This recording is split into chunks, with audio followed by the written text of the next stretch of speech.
Hello mga kabakyard. Ito na naman ang yung gardenera.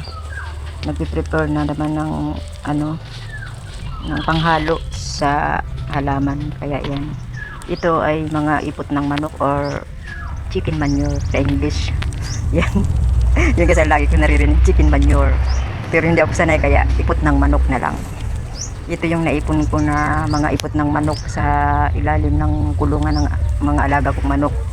Kaya yan, ilang araw ko itong binilag kasi talagang sariwag-sariwa yung mga ipot. Kaya yan, itong mga ipot ng manok pala ay hinahaluan namin ng rice hull or ipa.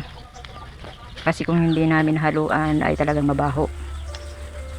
Kaya yan, para iwas baho ay nilalagyan namin ng rice hull. Kaya yan, piniprepare ko. Ngayon nga ay naamoy ko yung ipot ng manok. Pero wala na akong naamoy. Hindi na mabaho kasi nabilad na siya.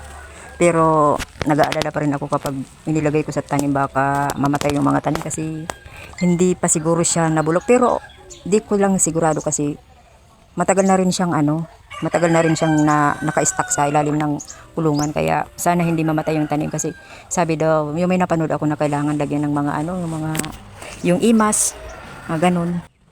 Yung imas ay yung pinaghalong EM1 at molasses. Kaya naging imas. Siya yung parang nagpapabulok sa mga ipot or mga bagay-bagay na pwedeng bulukin. Siya ang nagpapabilis na magbulok para maging maganda ang lupa o tumaba yung lupa. Pero try kung hindi lagyan ng imas, kung talagang kung effective din na kahit walang imas kasi sa tingin ko nabulok naman na yung chicken manure. Kasi natuyo na, sana nabulok na talaga siya. Kasi ang nakikita ko na lang nga ay mga ipa.